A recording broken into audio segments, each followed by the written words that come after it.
Yes. Good afternoon, everyone, and welcome to you all. And a special and warm welcome to our PhD candidate, Malan Johansen, and her family and friends. Today, as you know, Malan will have a public defense of her dissertation. It will be Epidemiology and Genetics of the Amyotrophic, Lateral Sclerosis, and Alzheimer disease in the Faroe Islands. The principal supervisor is Associate Professor Maria Skogum-Petersen, Department of Occupational Medicine and Public Health, and Faculty of Health Science at the university here in the Faroe Islands. She also has two co-supervisors, Professor Torben Johansen, the Novo Nordisk Foundation Center for Basic Metabolic Research, Faculty of Health and Medical Science, University of Copenhagen, and Professor Anders Albrechtsen, Section for Computational and RNA Biology, the Department of Biology, also from the University of Copenhagen. So those were the supervisors, and the assessment committee appointed by the university here in the Faroe Islands is Orla Heidemann, Professor of Neurology, Head of Academic, Clinical Medicine, Trinity Institution of Neuroscience, Trinity College in Dublin. And Jørgen Erik Nielsen, Professor of Neurology and Research Director of the Neurogenetic Clinic and Research Lab at Rigshospitalet in Copenhagen. And at last, myself, I'm Jon Telling. I'm Associate Professor in the Molecular Biology at the Faculty of Science and Technology here at the University of Faroe Islands. So that was the name dropping. Now I will take you briefly through the agenda for today. In a moment, Malan Johansen will present her dissertation. That will take about 30 minutes. And afterward, the first examiner, Professor Orla Heidemann, will make her comments and ask questions. And then we will have a coffee break for 20 minutes. And the second examiner, the Professor Jørgen Erik Nielsen, will make his comments and ask questions. And then there will be an opportunity for persons here in the auditorium to ask questions.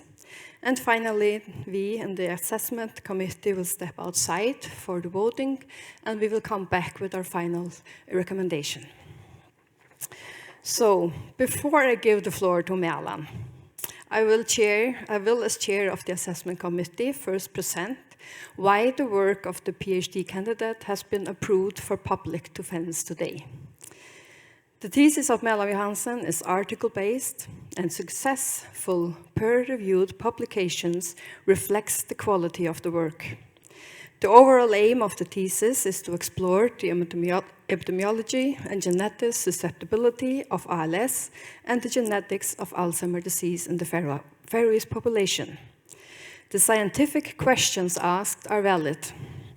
The hypotheses and aims are clearly enunciated, and the description of the background and scientific method is clear, adequate, and concise. There is a good coherence between the four studies, and overall the results and discussion are adequate.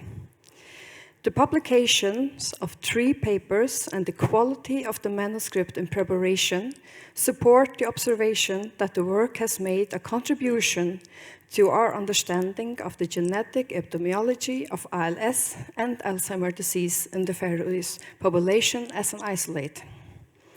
The studies are carefully performed, and the structure of the thesis meet a high standard.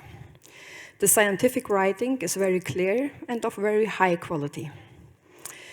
So we all 3 members of the assessment committee find the dissertation to be of sufficient academic standard for public defense.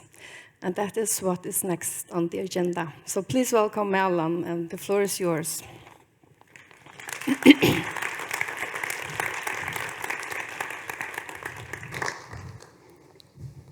Thank you, Jon.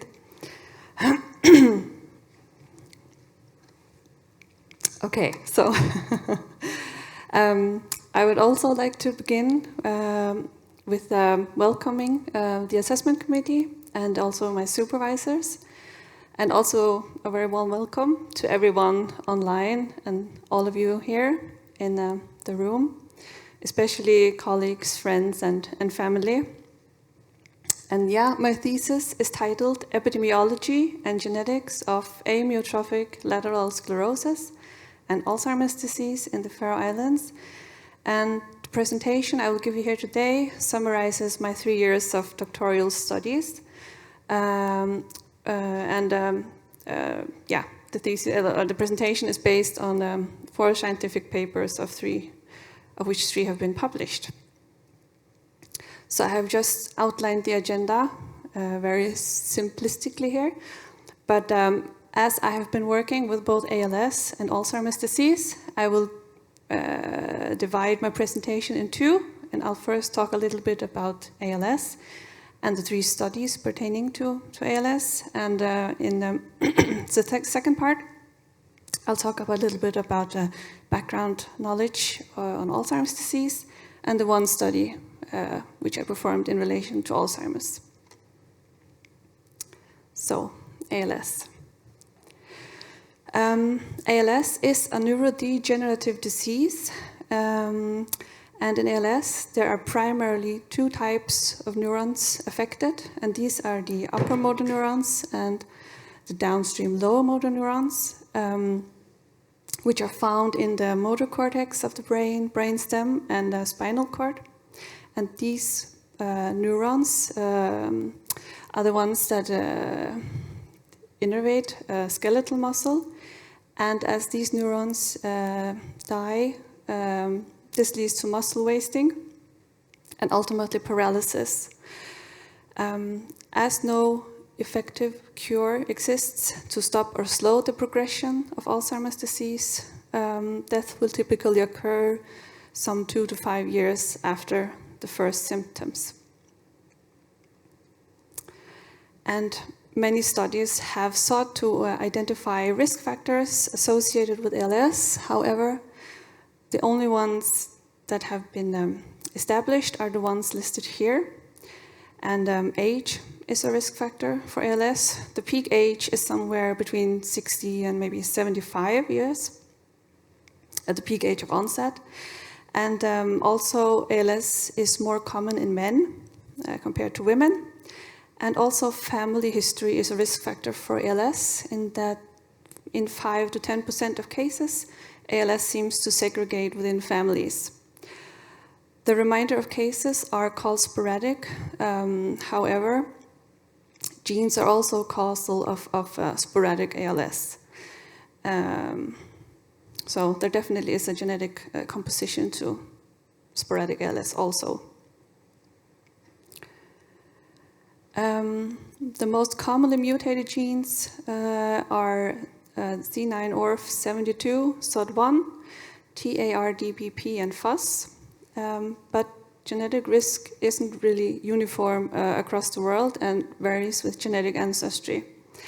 In European populations, the C9orf72 expansion is the most commonly mutated genes, as can be seen in the figure here.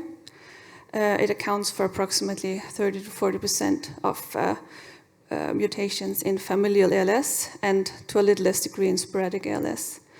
But in other populations, the C9orf72 mutations aren't as common. And as an example here is the Japanese, where mutations in FUS and SOD1 are more common. So the genetic risk of Alzheimer's varies on a continental and global scale, but it also varies more locally. The allele frequencies may vary in population isolates also. And in the same way, the frequency of ALS varies across the world. Worldwide incidences range somewhere between 0.6 and 3.8 per 100,000 person years. And generally, the incidences are higher in Caucasian populations and somewhat lower in, for example, Asian populations. The incidence has been estimated in the Faroe Islands before by neurologist Paul Johansen, who began the prospective registration of ALS patients in 1987. And in his study, he found that the incidence during 1987 to 2009 was 2.6 per 100,000. And this estimate fits fitted quite well within European estimates. However, Johansen also observed that many of the patients diagnosed with ALS seem to originate from Føroya, illustrated here on the figure. Føroya, which is the southernmost island in the Faroe Islands. And this finding was indicative of a geographic cluster of ALS in the Faroe Islands. And shortly about the population, it today consists of approximately 54,000 inhabitants, and the islands were settled some 1,000 years ago by migrants from the British Isles and what we now know as Norway, mainly. And due to founding and subsequent drift, which is the random fluctuation of alleles, and also high rates of consanguinity, the Faroese gene pool is quite distinct compared to more outbred populations. And these effects have led to reduced levels of genetic diversity and increased frequency of some rare variants, and also increased homozygosity.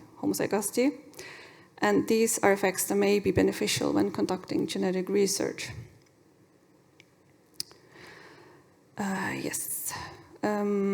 So given the observed geographic concentration of cases, the overall aim on my studies on ALS was to identify the possible cause of this cluster.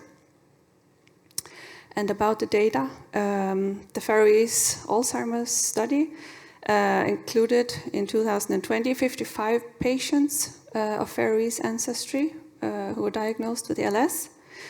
And at the time of the study, most patients were deceased. So information has been collected retrospectively from medical records. So information was quite limited, but we could find information on date of birth, date of disease onset, sex, and date of death and site of onset. And in the following, I will present the results of the 3 studies. First, manuscript 2, where the main aim was to provide an updated incidence estimate of ALS in the Faroes during the time period 2010 and 2020. As I mentioned, it had previously been estimated to 2.6 by Paul Johansen. So this study included 27 patients of Faroese ancestry. And we calculated the incidence using the person-year method. And we calculated accrued incidence, but also stratified by age group and sex. And also the incidence was standardized to the US 2010 population to enable comparisons with many other studies on incidence of ALS. We found that the accrued incidence in the Faroes was 4.9 per 100,000 person years, which was higher than the previous estimate. However, when standardizing to the US census population, the incidence was a bit lower. It was 4.1 compared to 2.9 in the previous estimate. And as seen in the figure, with age groups on the x-axis and incidence on the y, where we compared the 2 incidences for the 2 time periods, it seemed that the largest difference was observed in the oldest age group, between in the age group 65 to 74 years and 75 plus years. We also observed that the largest increase was in women, as can be illustrated in the figure here. So women are colored in red, and the previous time period is the solid line, while the dotted line is the new estimate. And as can be seen, the incidence seemed higher in women also. So all around, the incidence seemed higher, but caution should be taken when interpreting results from small-scale studies, which are prone to more uncertainty. In the next study, we wanted to examine if ALS clustered within families by estimating the frequency of familial ALS, and also compare the frequency of ALS across geographic areas. In this study, 43 patients were included, and what we did was to divide the Faroe Islands. Yeah, to assess geographic clustering, we divided the Faroe Islands into 6 geographic regions based on historical geographic boundaries, and then we assigned a patient to a geographic area based on the birthplace of their mother. And also, through the genetic biobank, we used the Faroese genealogy registry to retrieve pedigrees of ALS patients, and we used these pedigrees to identify familial relationships between ALS patients. So we then estimated the frequency of familial ALS in the Faroes using 2 stringencies. We used a more strict criteria, where we included patients with definite familial ALS or probable familial ALS. These were the patients who had either a first or second degree relative with ALS or more.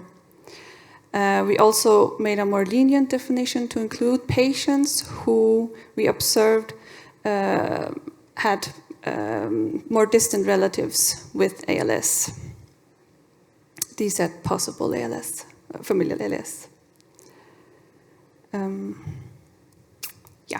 So we found that the observed cluster of ALS in Føroya was significant, and also, as illustrated here in the red box, the frequency of ALS was approximately 3 times higher in Føroya compared to the rest of the country, and this was a significant relationship. So we identified no patients with definite ALS, 6 patients with probable familial ALS, and 6 patients with possible familial ALS. So under the first definition, which was the more strict definition, 6 patients were identified with possible familial ALS, or probable, and that gave a frequency of 14%. And we saw that 4 of these patients out of 6 originated from Føroya. Under the more lenient definition, 12 patients were identified, and the frequency of familial ALS was then estimated to be 28%, and half of the patients were from Føroya. And just to illustrate the pedigrees, here on the right are the patients with possible familial ALS circled with red. There was one pedigree, the first here, in which 3 second cousins were identified, and in the other pedigrees, patients with possible familial ALS were related also to patients with probable familial ALS. So from this study, it seemed that the frequency of familial ALS was relatively high. And this led us to the third study and final study on ALS, in which the aim was to examine the genetic underpinnings of ALS here in the Faroes. We were able to identify DNA from 20 samples of the 55 total. And 1 patient participated upon consent, but the remaining patients, or most of the patients, they were deceased at the time of study. So the remaining DNA samples were recovered, there were banked samples that we recovered, with DNA coming either from blood or, in one instance, dried blood spots from filled paper, and in 9 instances from formalin-fixed tissue. So this wasn't really an ideal situation, and unfortunately, the quality of the DNA from blood spots and tissue, which counted half of the samples, was poor, being degraded and fragmented. However, we went on with the studies, rather have some results with the material that we had than no information at all. And we could also use the DNA or the samples with poor quality to substantiate the results from the others. DNA was sequenced at the facilities of co-supervisors and also processed there. And the figure on the right shows the basic processes of whole genome sequencing. And these steps I had help with, and I analyzed the prepared sequence information. We performed short-read sequencing with 30x coverage, and after quality control procedures, the effective depth of DNA was for blood samples 25 and 15 for the other samples.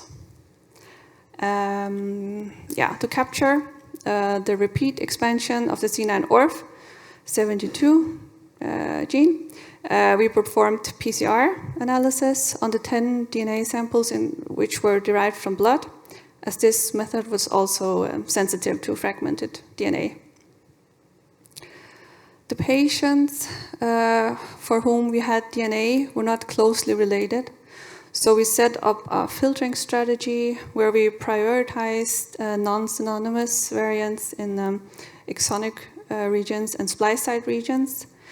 And we also filtered on allele frequency thresholds from the NOMAD study. And we filtered against Faroese controls.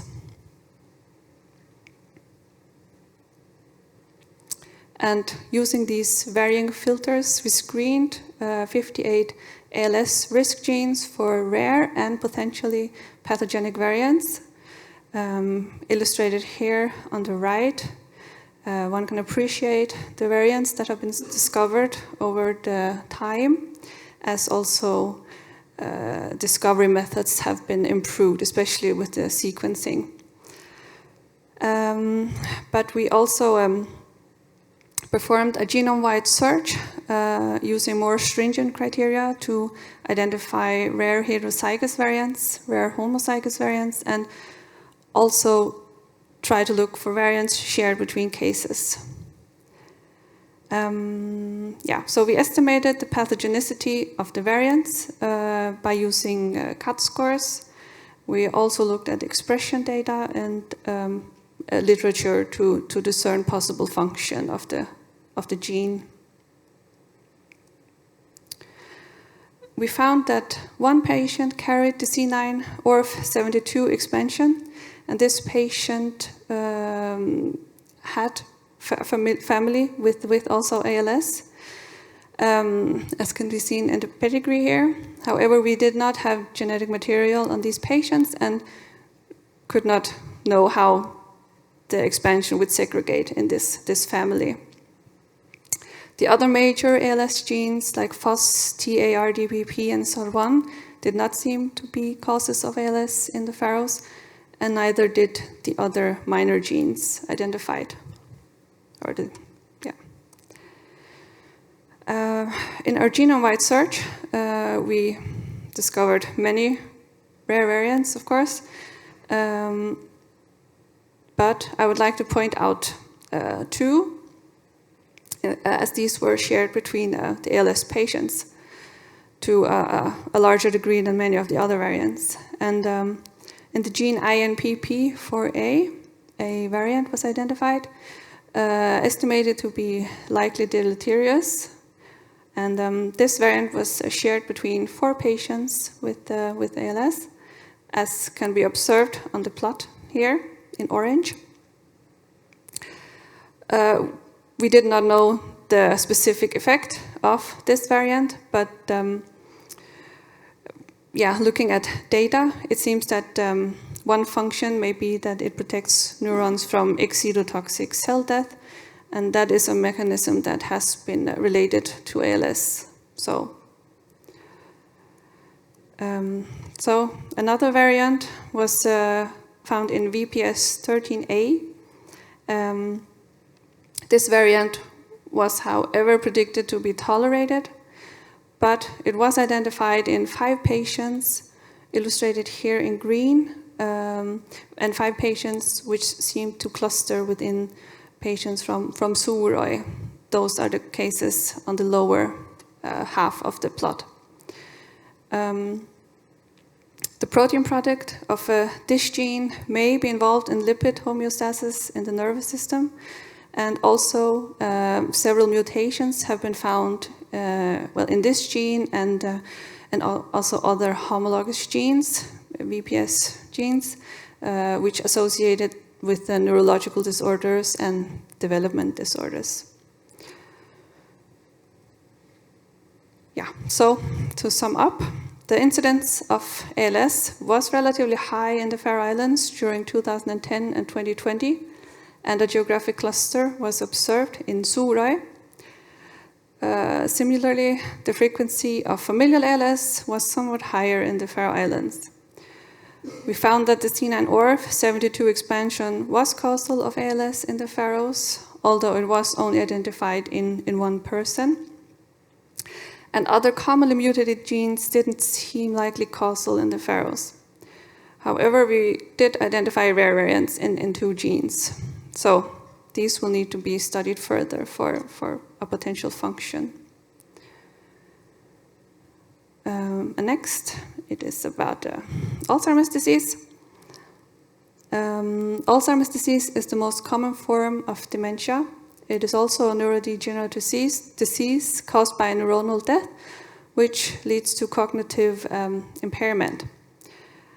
And as with ALS, there currently is no effective treatment to stop or slow the progression of ALS, so it is a disease which you ultimately die from.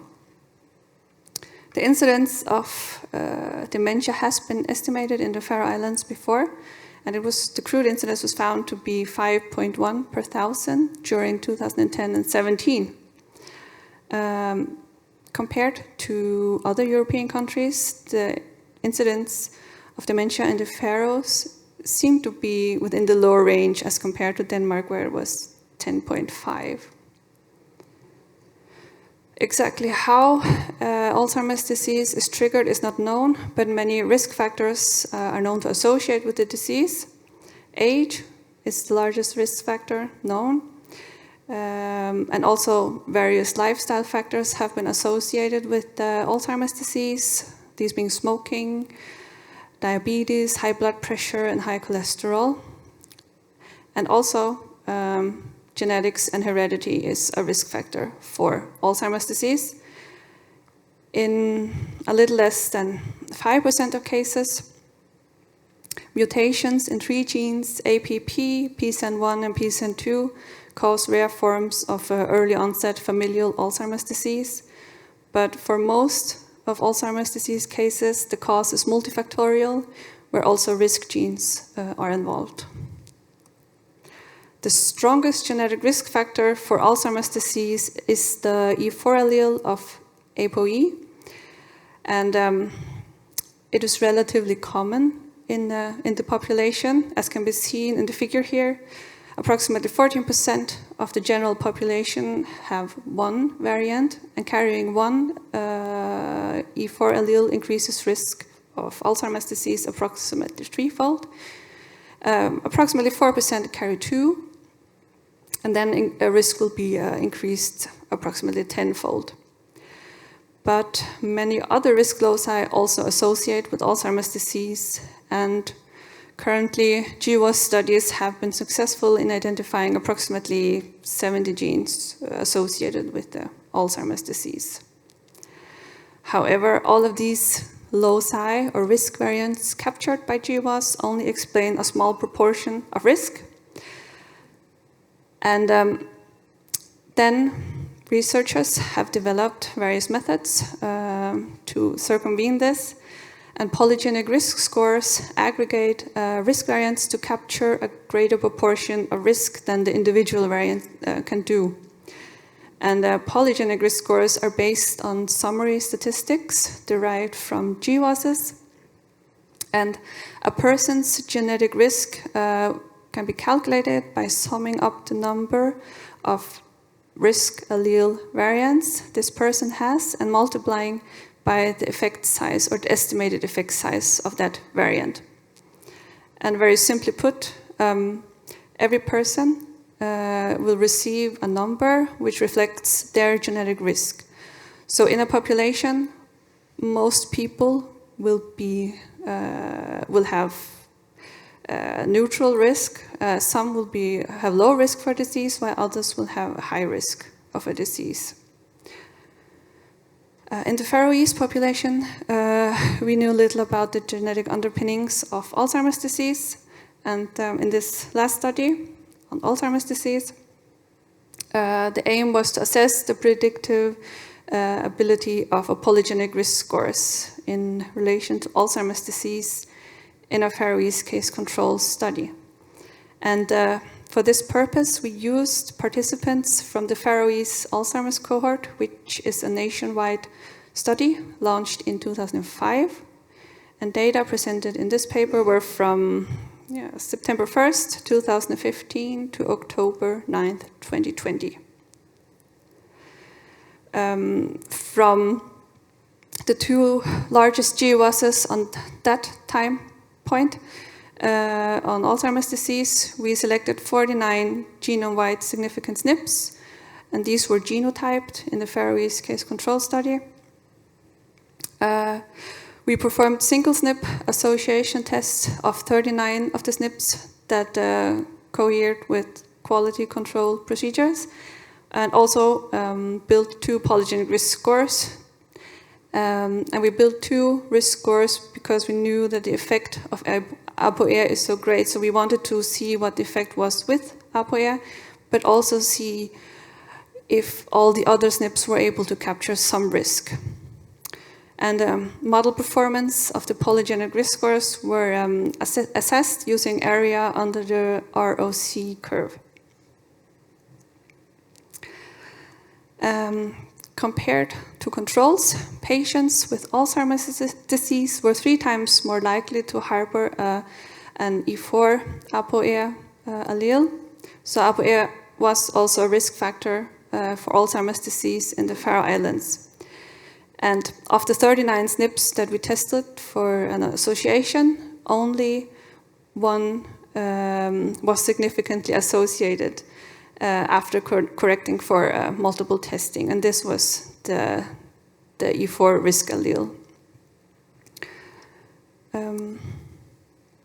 The performance of the polygenic risk scores, again, was assessed using area under the ROC curves, and this is a way to show how good the model is able to discriminate between cases and controls.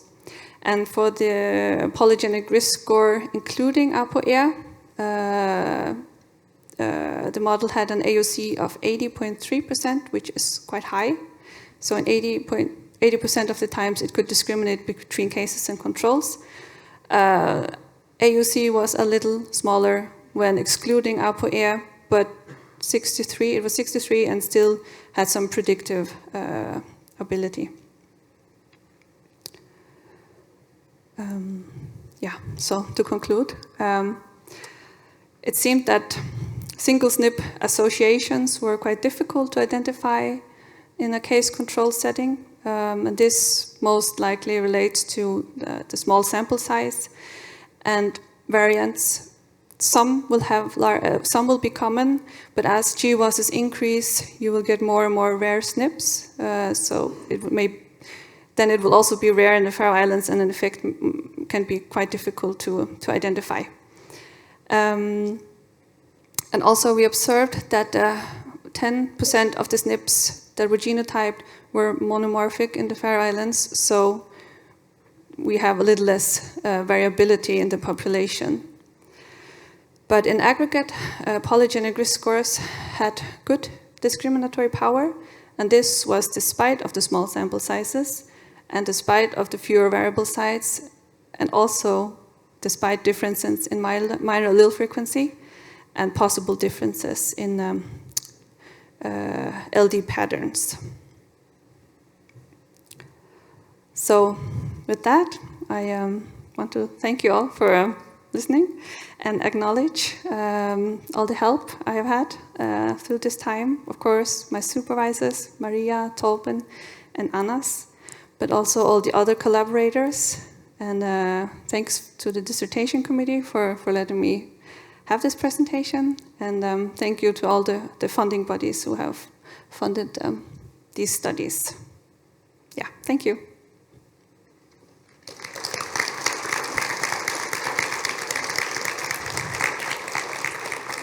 Yes. Thank you, Malan, for this excellent presentation of your work. Very interesting. And now, the first examiner, Professor Orla Hardiman, will ask questions and comments, and she should be with us on Zoom. So maybe we'll see her here in a while. Yeah. Welcome to you, Orla. Thank you, and good afternoon. Good afternoon. You can see us and hear us. I can see myself twice now, which is... You can hear us. That's the most important. I can hear you. Yeah. I won't see if I'm upsetting the poor candidate, because I can just see myself. Okay. But Hi, Orla. I will give the word to you, Orla, now. Please. Well, first of all, thank you very much. First of all, for giving us the privilege of reading your thesis, which I really enjoyed, and also for your very executed presentation today. I think you captured all of the main features of your findings, and I think it was both an excellent thesis and an excellent presentation. The other thing I would like to commend you on is your excellent command of English. It can't be easy performing this sort of work in a language that's not your native language, and I think we who are native English speakers are always very impressed with the quality of the command of language, both written and also spoken. So I'd like to commend you on that as well. Your thesis is very well written in English and reads better than many theses that I've read from native English speakers. So congratulations on that as well. So I have to ask you some mean questions. I think that is my job. But they're not going to be very mean, because I couldn't think of any really, really mean questions to ask you because your presentation and your thesis is very good. So I'm going to ask you some just slightly annoying questions or comments. So I really liked the work. I think looking at populations that are restricted is really very interesting, because we know that ALS is a complex genetic disease, and that the risks are mediated partly by our genetic makeup, and we know that different populations, for that reason, have different genetic risks. So I think the idea of studying this in the Faroe Islands, which is a population isolate, is excellent. Of course, the limitation there is that your population is very small. So I'm going to just make some comments on that in general. But to start off with, because I'm a neurologist, and because neurologists tend to be kind of detail-oriented people, I'd just like to pick you up on one comment you made at the very beginning, which is the nature of ALS, which you say is effectively two types of neurons, the upper and the lower motor neuron. Of course, that's true when we examine people, but there are, of course, many other cell types that are involved, or even neuronal populations that are also involved in ALS. And I'm just wondering if you thought any part about that, or if that's something that you have a view, because I'm going to develop that point in a few minutes as well, in terms of the way that you were able to examine your population. So would you like to expand a little bit on the characteristics of ALS and our views now about ALS as being a disorder primarily of upper and lower motor neurons, and whether you'd like to expand any more on that point? Yeah, so if I understand the question correctly, do you want to talk about the cell types, or is it not so much the cell types. It's more the idea that that we were always taught in medical school that ALS is a disorder of upper and lower motor neurons, and that is how we diagnose it. But we know now that there's a great deal more involved in ALS, and particularly, I think it's in your thesis, the non-motor components of ALS, and particularly the cognitive and behavioural components, which of course are not motor neurons at all.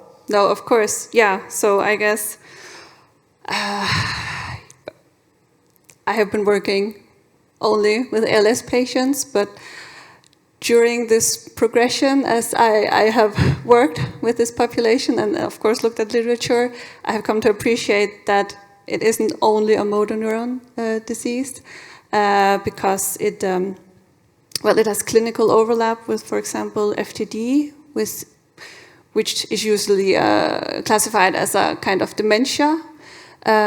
So there's some interplay with the frontal lobes, but also there are probably other brain centers involved.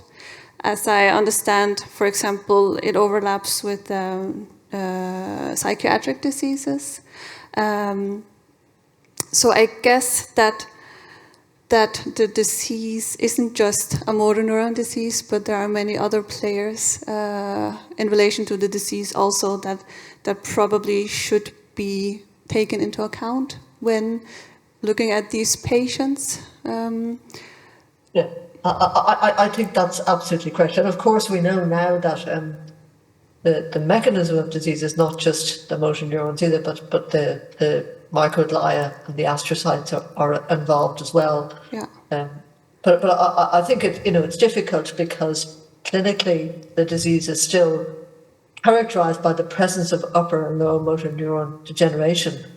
And in fact, many places still classify ALS as a neuromuscular disease. So I was very pleased that you had characterized it as a neurodegenerative disease, because I think that really is what it is. It's part of the neurodegenerative syndrome.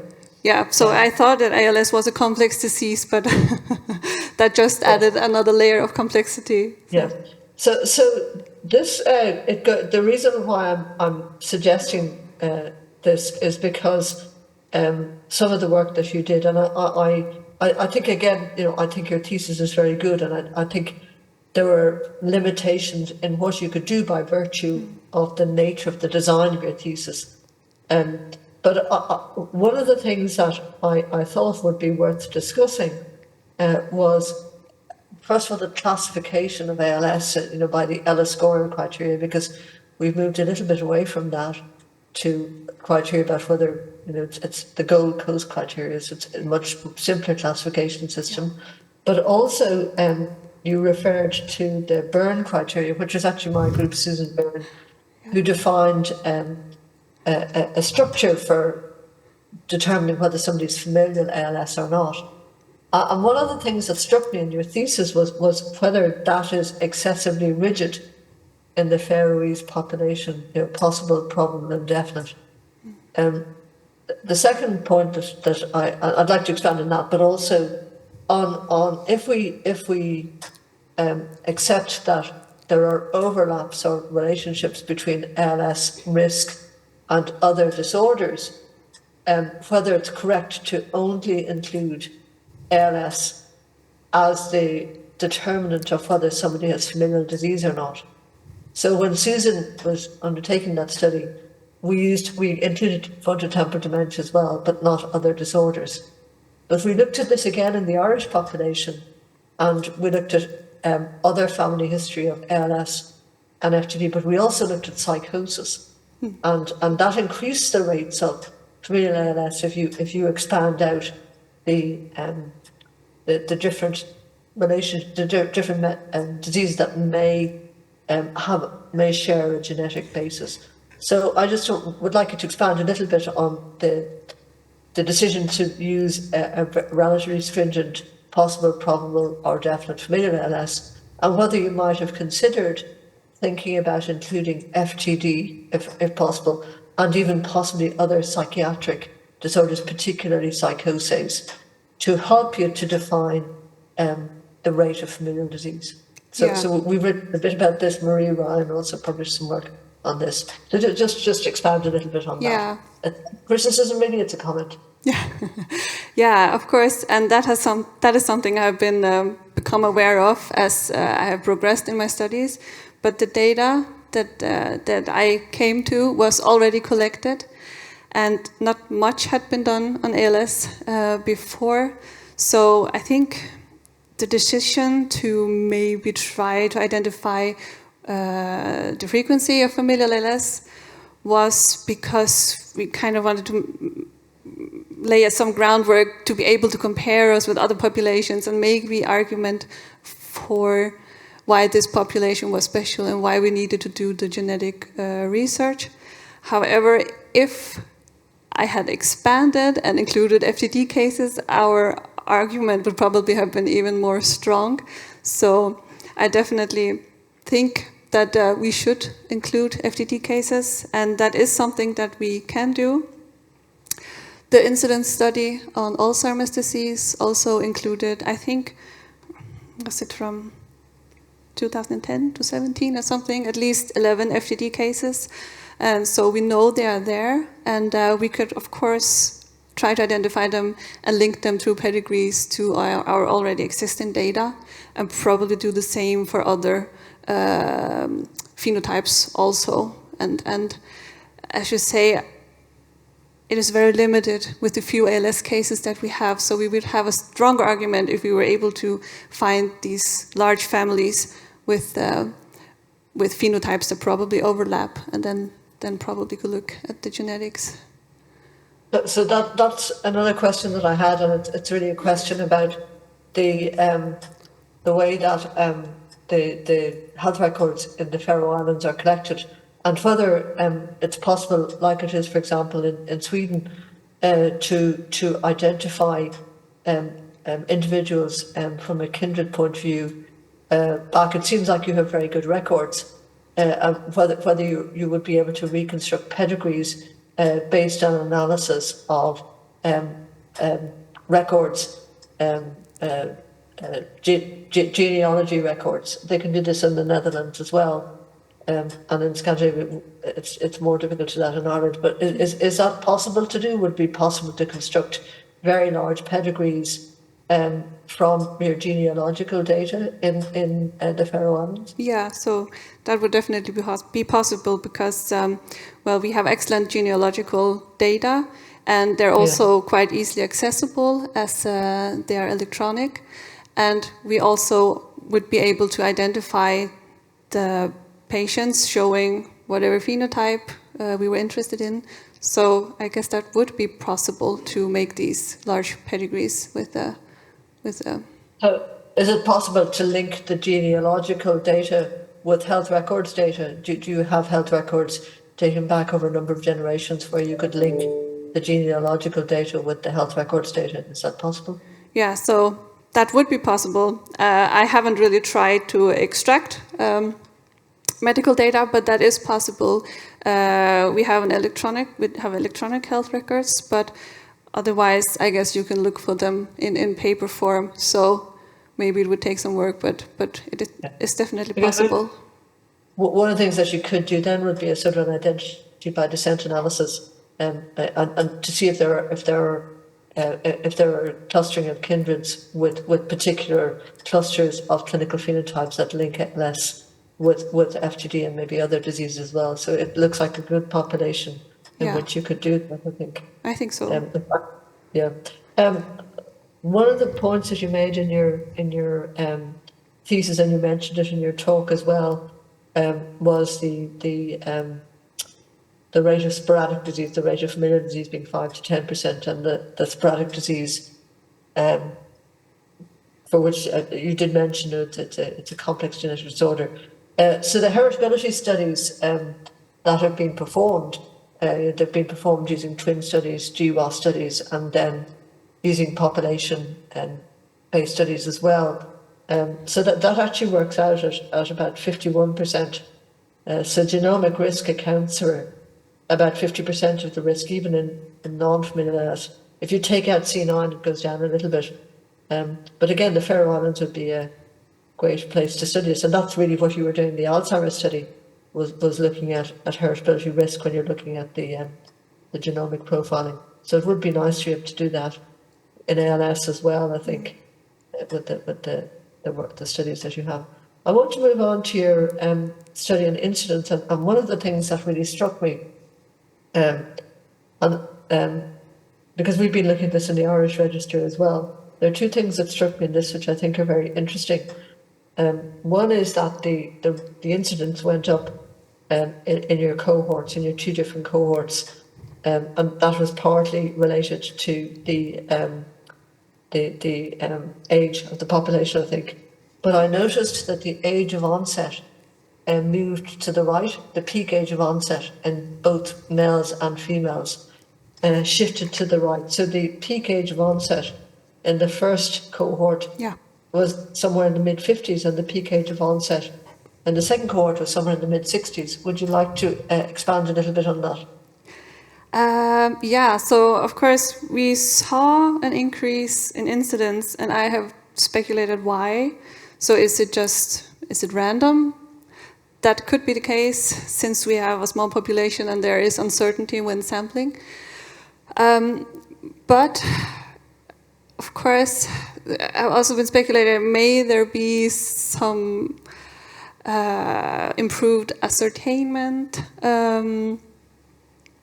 Maybe previously, older people could maybe not have gotten the diagnosis. So if we have become better to ascertain ALS at the older age, maybe that's why we see that the age has increased. I think that could be a possibility.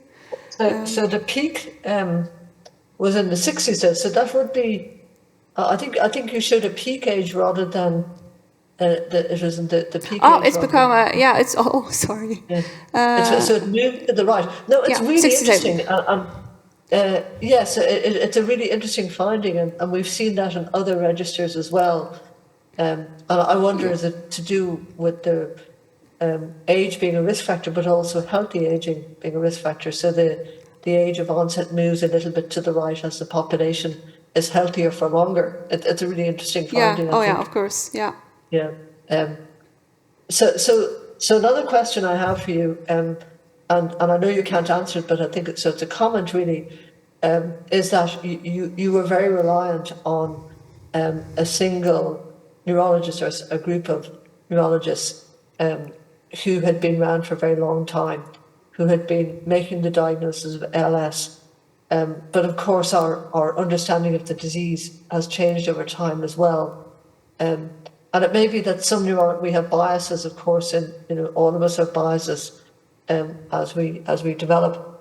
Do you think that's a limitation in your study, that there was a single point of ascertainment? And was there any mechanism of doing capture-recapture within your data set to try and limit that bias? And sometimes it's not difficult; it's difficult to do that. But I'm just wondering, did you consider it in your method? No, so we didn't really do any capture-recapture or address that possibility. Of course, it could be... Sometimes it's not possible because the data sets are... Yeah, it is really small also. Of course, there could be some bias. However, I think that even though he has practiced as neurologist in the Faroe Islands, most of the cases have also been sent to Denmark for their diagnosis, and also neurologists have been here in the Faroe Islands to look at the patients. So, I'm quite confident in in that. Do you think it might have changed though? Again, in our register, we've noticed changes with, we call it sort of information creep, that what we would have considered as a relatively rigid definition of the disease maybe 20 years ago, we might be a little bit more open to including a slightly less rigid definition. For example, the presence of significant cognitive impairment and maybe some mild bulbar dysfunction. We would probably classify that now as ALS, whereas in the past we may not have done so. So of course. one of the potential reasons for the change could be a slight change in how we would classify the disease, even though it would still fall within the L-score classification. It's still very much a clinical evaluation, and so some of the change in instances may relate to a change in both the evolution of the clinical prowess of the neurologist and also a recognition of a wider range of conditions that we might accept as being ALS, whereas we mightn't have in the past. Yeah, of course, that could be a reason. I understand that the diagnostic criteria have become way more lenient in recent times. So of course, there is the possibility that more patients are being identified as having ALS. That could be an explanation. You're right. I think it's very hard to know, but it's just something I think that should be considered. Yeah. And then finally, I had a lot of sympathy for you on your genomic studies. Thank you. It's hard to make any conclusions from the 10 samples that you had. Yeah. And then the 20 samples, but 10 really of good quality. Yeah. Just remind me, how many of those were familial or seem to have any kind of familial component to them of those 20 samples? Sorry? Of those 20 samples, how many were familial? Familial? How many family history? 4 of them had a family history of ALS, but none of the familiar cases were included, like 2 from the same family. So I only had the one.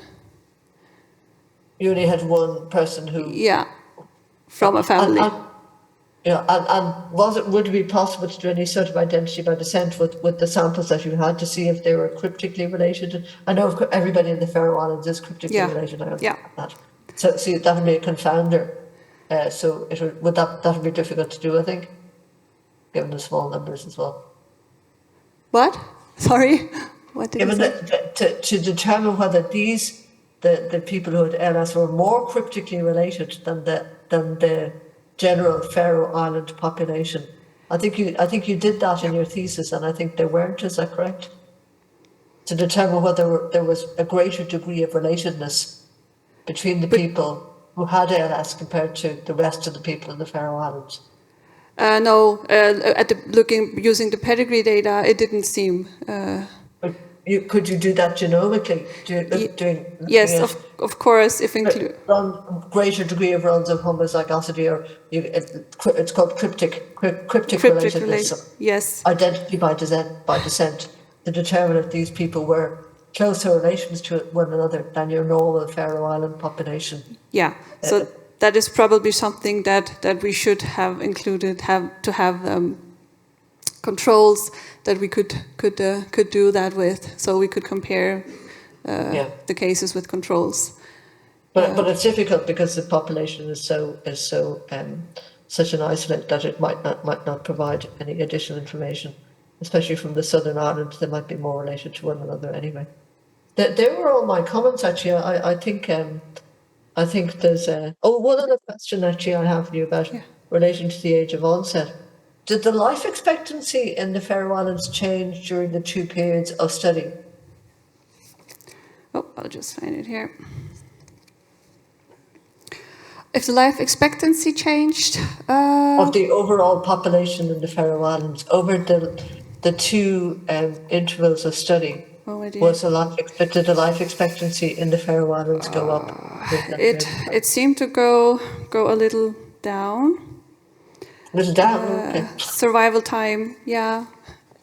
No, not for the patients, but for the overall population. Oh, for the overall population, yeah, sorry. Yeah, it did go a little bit up, the survival time. Or the, the overall survival rate of the population. Yeah, it did. Okay, that's, I think you've answered my questions really well. I think, as I said, it was an excellent presentation. I think I asked you some unpleasant and mean questions, and I think you answered them really well. So thank you very much for that. It was a really nice and insightful presentation and a nice insightful interview. So thank you very much. Thank you, Ola. This was pleasant. Thank you.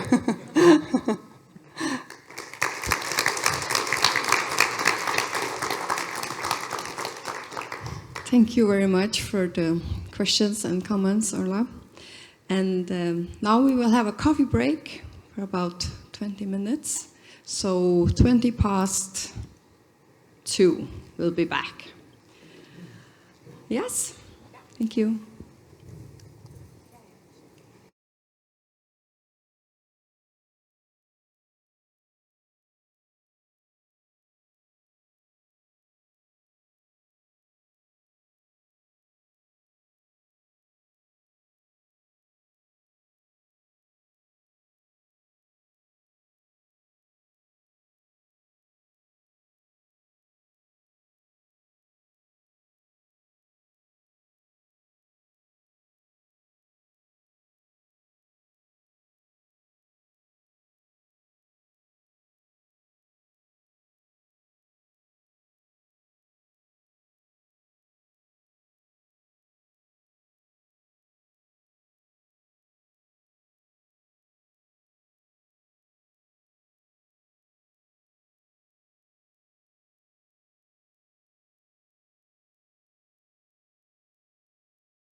Welcome back. We now will continue, and now the second examiner, Jørgen Nielsen, will ask his questions and comments. I don't know if we have Jørgen with us on Zoom. Yeah. I should be there. Yeah. Welcome, Jørgen. Thank you very much. And I give the word to you. Thank you. Thank you, Malan, first of all, for this very nice work. Despite the relatively small size of the different data sets, it has also been a very nice presentation until now. So I will now, as Ola did so very well, try to be mean in a pleasant way. And I would like to start on the front page of your thesis. It's about ALS and Alzheimer's disease, and why that?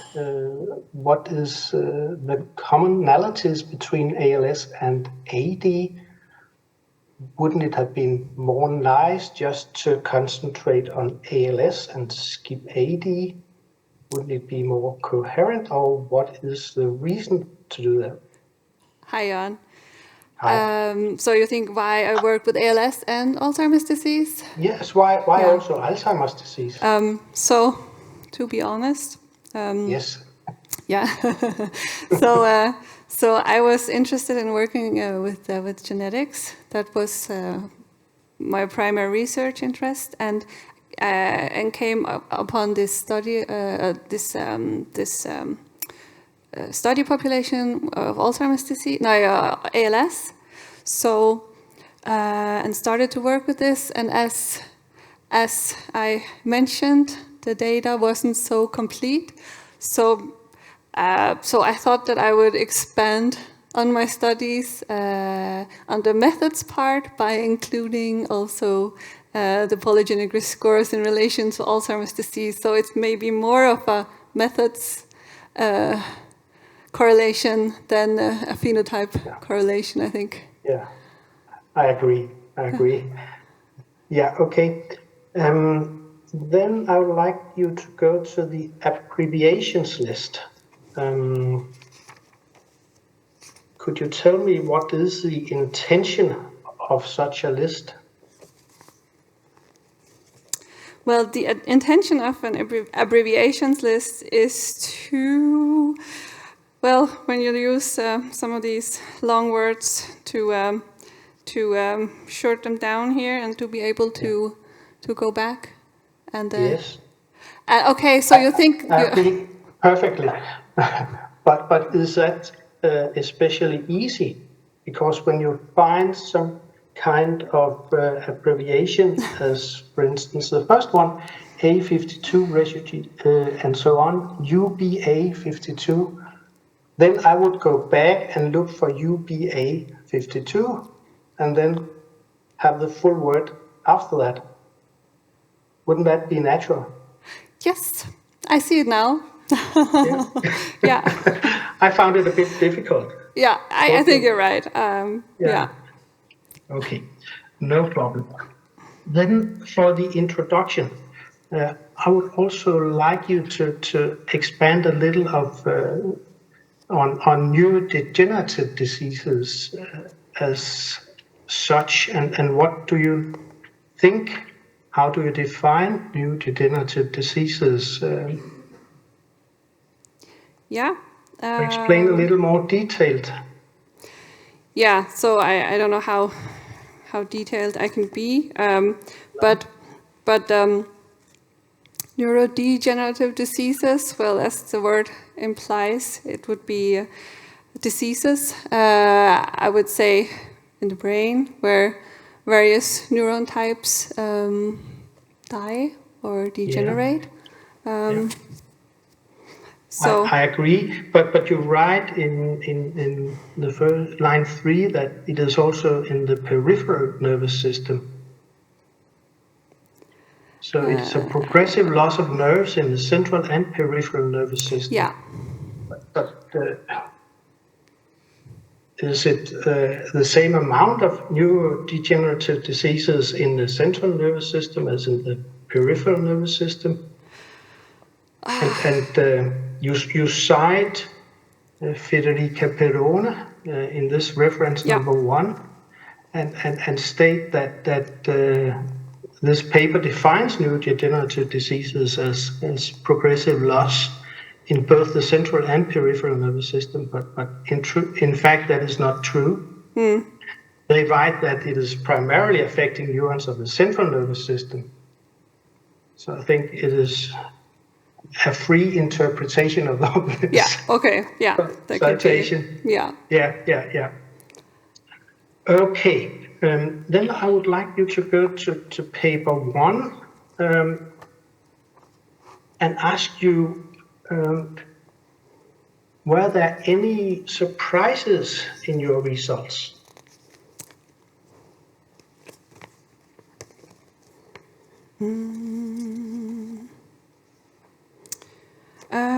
So, yes. And no, because I'm new to research on neurodegenerative diseases and Alzheimer's disease. That's a new field for me. But just going through literature, I was maybe surprised that maybe bulbar onset was quite high in the Faroe Islands. But I don't know if it's something else that you are thinking about. No, I'm thinking about all those islands of the Faroe Islands. There's also one called Streymoy. Yep. Yes, and the prevalence on Streymoy. Yep. I'll just have a look Would you here. make a comment on this? Just wait a minute.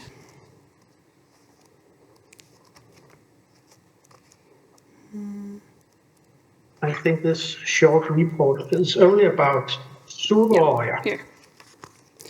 But why did you not mention Streymoy? I think that is there was a very interesting. Yeah, so there was a decreased incidence, a prevalent or occurrence, I should maybe say, of diseases in Streymoy. Yes. Yeah, so I didn't really talk a lot about that. No? Could that be used in some way? Could you think about a new research project concentrating on Streymoy? Yeah, that's a good question. Yes.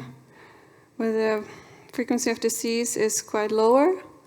And why that? Yeah, that's a good question. Yes. So could there be any protecting factors or something? Yes, there could, but I know in relation to Alzheimer's disease, where also protective factors have been identified.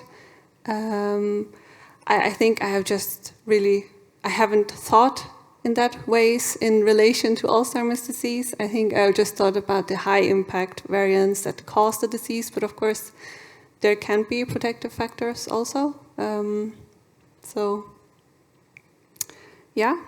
Yes, do you know some genetic protective factors in inherited neurodegenerative disorders caused by a special kind of mutation? Have you ever?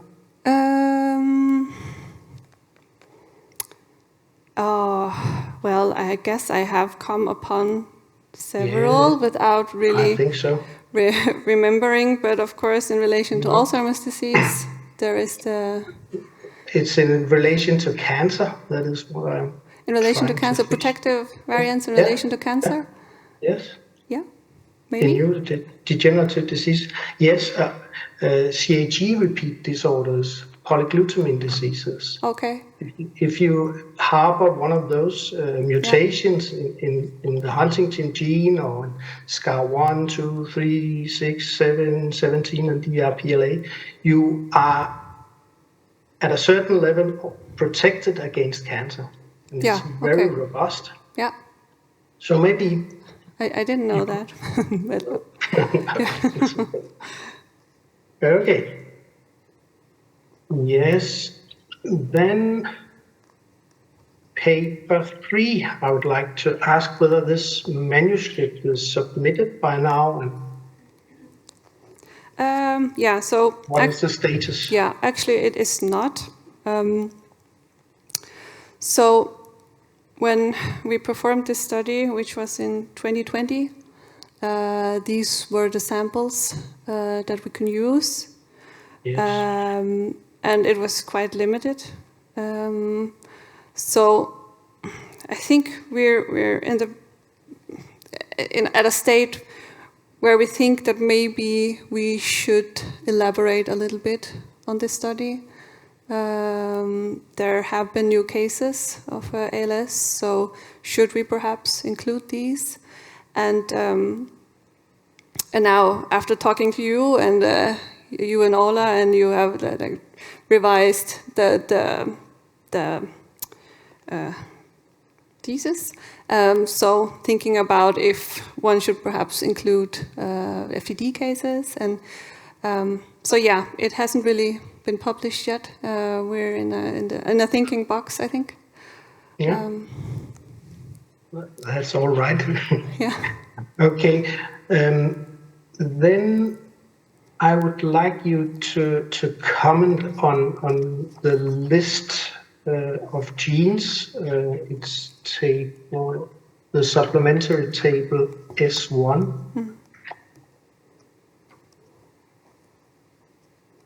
Page 72. Yeah. And you call it the ALS-associated genes. What do you mean by that? Yeah, just a minute.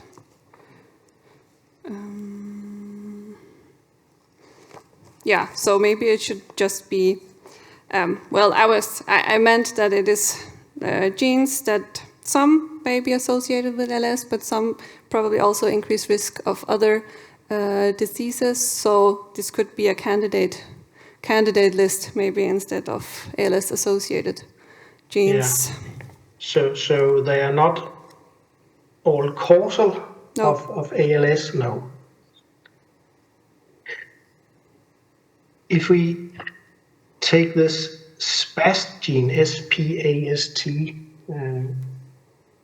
do you know the most common phenotype of this gene? Actually, I don't. No, not of that. No. I think that the reports associating SPAST mutations with ALS are really dubious. Normally, it gives a late onset spastic paraplegia, but not as ALS with this fast progression. So I think it's not really a ALS-associated gene, but you can always discuss that. Yeah. And how did you make this list? Well, I did have inspiration when going through various databases. I didn't really know at first where to look, so I found inspiration in another study who had looked at these variants in relation to ILS in a population isolate. So I thought I would do the same in the Faroese population. Yeah, that's good.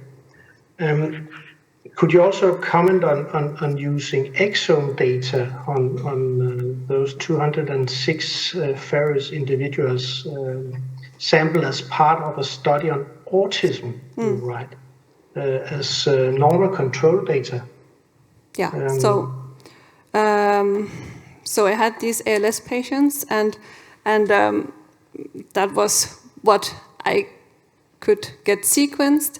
I didn't really have any whole genome sequencing controls, but for the identified variants, I did want to see what the frequency was in the Faroe Islands also. So it wasn't really control data selected in relation to ALS, but a means and readily available data to maybe filter a little bit against. Okay. Did they have autism, or were they controlled? No, they were controls. They were controls in this autism study. Yes. Okay. Good. You also write somewhere that you did a sex check based on X chromosome heterozygosity rate. Why did you do that? Why? Yeah. Yeah, because, performing a sequencing study, that was new to me, so I have, of course, looked around to see what everyone else does, and I just wanted to make sure that the sex concurred between my samples and the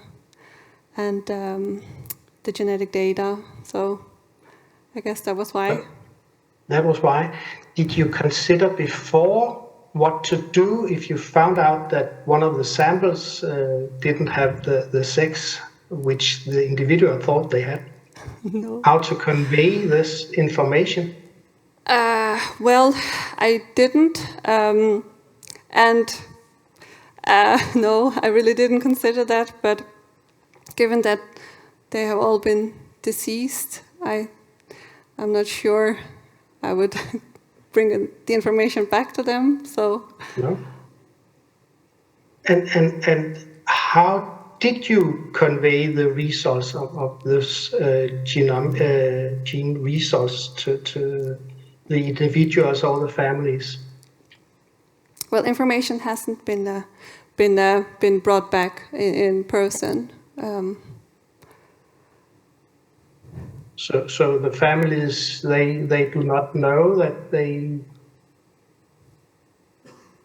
harbor a inherited disease, or?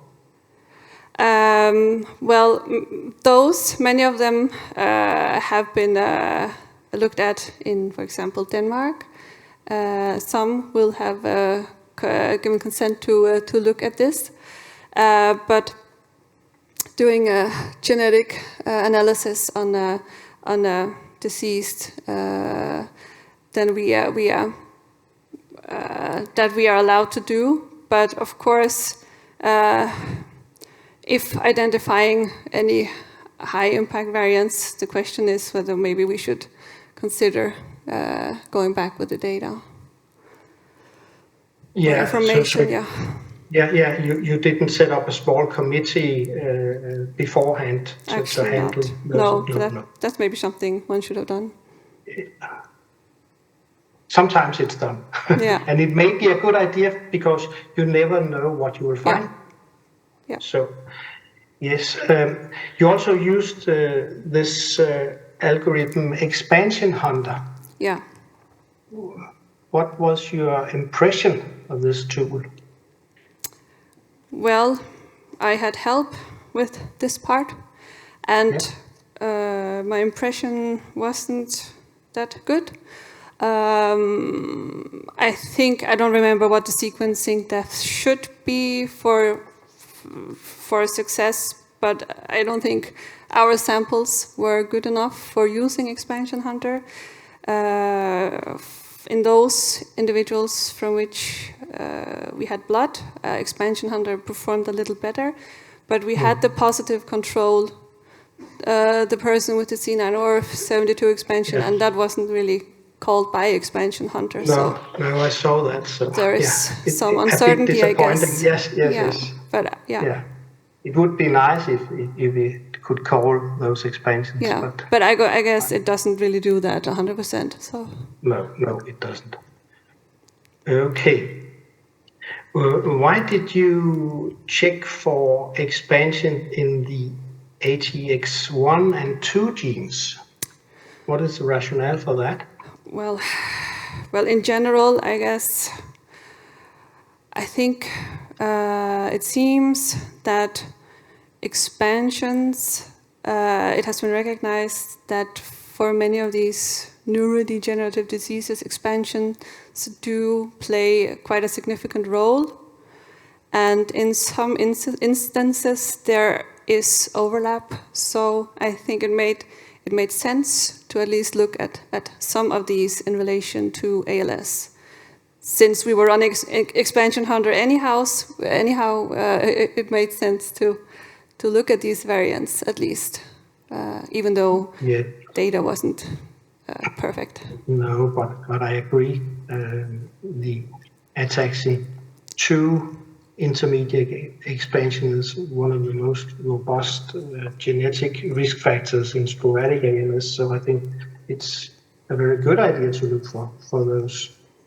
Yeah. And then you write a lot of this INPP4A and VPS13A genes. Yeah. Do you believe that your findings are real, that those are associated with ALS, or what is your opinion? Well, I believe and how could you get closer? Yeah, so I believe the findings are real, but given that people from Føroya most probably are more related with each other compared to the rest of the country, the question is if these variants just segregate within the population of Føroya, or if they actually do have something to do with ALS. That I'm not sure. But of course, that is something, and I tried to look at expression data and looked at literature to try to discern some function and argument why they could be related to ALS, but I don't know. And that should, of course, be investigated further. And you asked, of course, if we had published a paper, and maybe before we do that, we should verify that the findings that we have are actually findings. Yeah, I think that would be nice. I think this VPS13A could be really relevant. It's involved in mitophagy, and other ALS genes are involved in autophagy and other processes linked also to mitophagy. So I think that would be really relevant. I don't know about the INPP4A because that's cerebellar and striatal expression. And is that relevant for ALS? I think that's more dubious, but maybe. Yeah. Okay, Malan. Then how would you in an ideal world bring your research further from here? Yeah, that's a good question. Yeah. Well, I guess money is always a limitation. So in an ideal world, I would probably do some more case finding. I would sequence more patients, maybe also controls. I would look at maybe the other phenotypes related to Alzheimer's disease. And in relation to repeat variants, I don't know, maybe do some specific sequencing of these to see if they really are present in the Faroese population.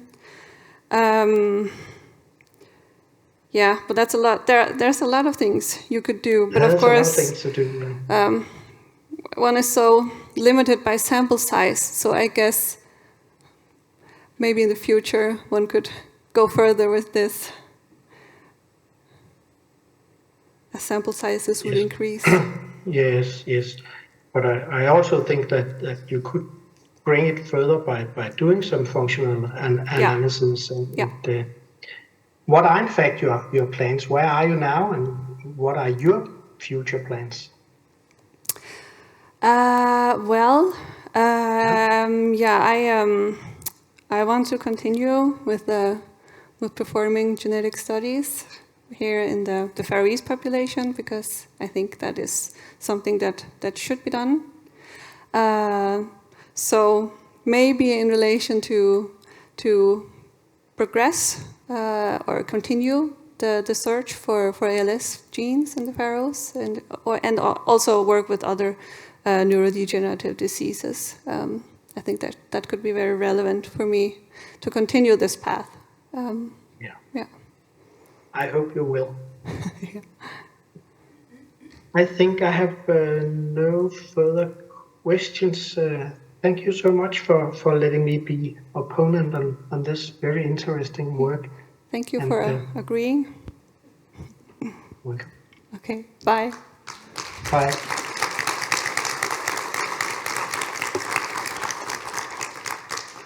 Yes, thank you, Jürgen, for very good questions, and thank you, Malan.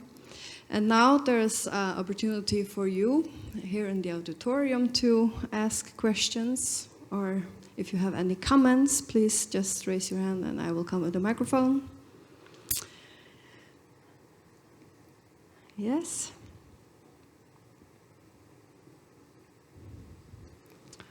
No questions? Everything is very clear? Yeah.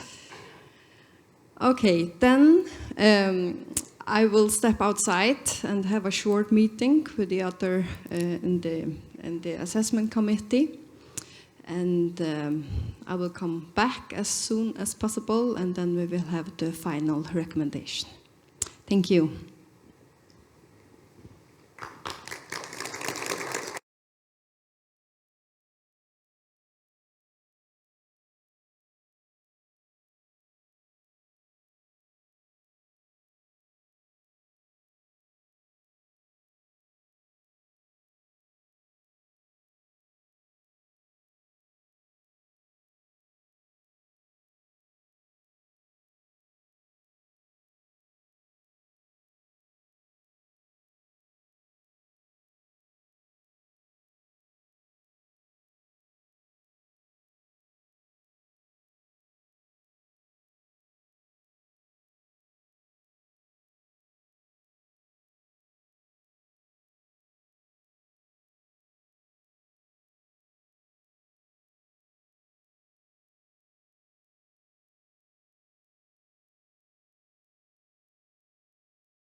Can you hear me now? Yeah. Great. Thank you. And Orla and Jürgens is also with us? Yes, thank you. So I will now read up the final recommendation from the assessment committee. The PhD candidate, Malan Johansen, has by her dissertation, Epidemiology and Genetics of the Amyotrophic, Lateral, Sclerosis and Alzheimer disease in the Faroe Islands, demonstrated knowledge of and the ability to use epidemiologic method and standard bioinformatic methodologies in research of international PhD standard. By public defense, Malan has further elaborated on this and demonstrated her capacity to discuss and reflect on the points raised by the evaluators in a fully satisfactory manner. The members of the assessment committee find that Malan Johansen, by her dissertation and public defense, has documented the ability to carry out a research project by independent application of scientific theory and methods, and in that way her work has contributed to advancing research at a level meeting international standard. So in conclusion, the members of the assessment committee find the dissertation and the public defense to be of sufficient academic standard for award of the PhD degree. Congratulations.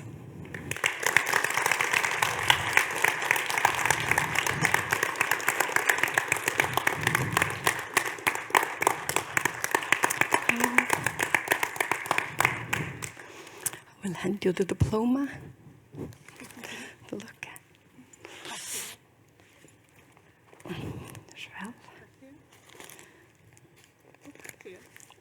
Give it an applause.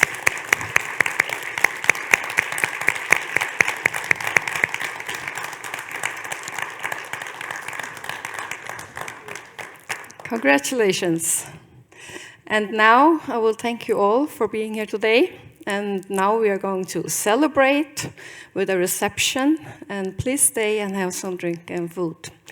Thank you very much, and thank you, Malan, and congratulations.